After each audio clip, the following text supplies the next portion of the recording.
regarding fly tipping? Thank you. Councillor Smith. Question.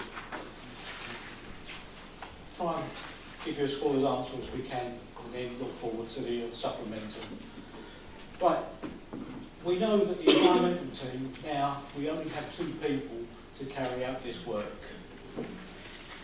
In the first 3 months of this year, we've actually dealt with 395 fly tipping incidents. And this is actually up from 288 in the previous year. And what do? They actually go to these fly tipping and they look for evidence to see if they can find out who has performed this fly tipping action, which is one of the reasons why sometimes you will find the rubbish is there for a longer period than we would like, because our officers are actually carrying out an investigation to try and ascertain who has put that rubbish there. If they do find evidence, then the next stage is to see whether we can carry out prosecution action against that person. If we can, we will carry out prosecution action and we will continue to take them to court and make sure they pay what they owe. What I'd like to do is deviate slightly here. What we need to understand is house owners need to understand if they pay somebody to take their rubbish away and that person subsequently just throws it in the street somewhere, and we can actually identify that rubbish, we will identify it back to the homeowner who paid somebody to take the rubbish away, and we will prosecute not only the homeowner along with the person that did the fly tipping. So homeowners need to be careful when they say to somebody, can you remove this rubbish, because if we find it on the street, we will come back and prosecute it. What I hate about new technology and passwords is they turn up at the most inconvenient time. I can't complain because I'm partly responsible for this bloody file thing. Agreed.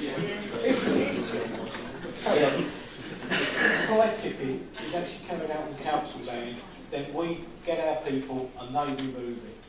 If it's actually on community land or private land, it is down to those people to remove it.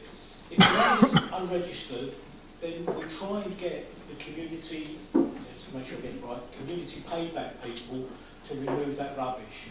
But if it's on private land, it's probable that there will be a lot of argument and debate as to whether they will remove it.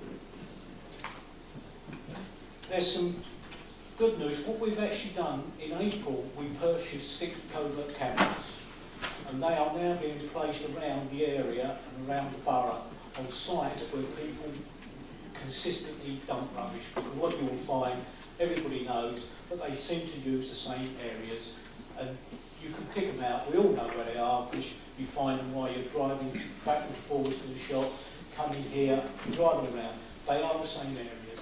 But what we use is we're putting the cameras up, and the other thing we're doing, we're putting signs up saying, watch out. I've been told not to touch that thing because it's not going to blow up. When we're actually putting them around, and it is actually working. Where we put the signs up, people have stopped using them for dumping. So we will continue to do that as we carry on. What we'll do is wait for supplemental and see what the answers are. And I sympathise with Councillor Smith. Going back to your predecessor's report last October, where she stated that she was going to educate fly tippers, do you agree with this sentiment? Yes. Several processes of educating somebody. One is, by what I've said there, is that we will prosecute people. And the other one is by people reading in the papers when we have prosecuted somebody. And I think you only have to look at the paper recently, and it's slightly different from people who maybe not connect the two, but there's been this incident with this gentleman that's dog fouled on an area. He was asked to clear it up, and he was fined. Now, if you paid that fine straight away, it's a £50 fine. He elected not to. It then went to £75. In the end, I've got the article somewhere, I think he's ended up paying over £2,000 because what he did, he took us to court and challenged us. He lost. He was then going to take, he appealed and was going to take us to the High Court or whatever other court the next level up. He lost that.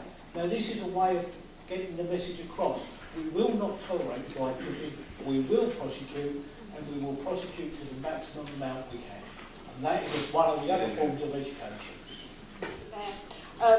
Really, to educate someone, you actually need to know who they are, and you know, anyone who fly tips, in my book, is a criminal and they ought to be prosecuted. But to educate them, you have to know who they are. How many prosecutions have you had, please?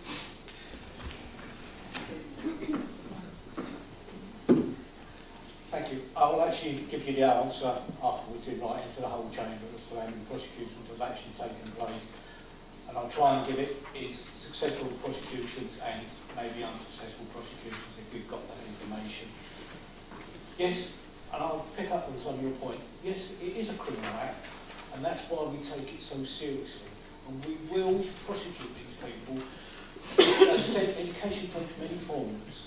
Maybe prosecution, massive fines is a way of educating these people, because criminals are actually in it to make money. Therefore, let's make it not cost effective for them to dump their rubbish in our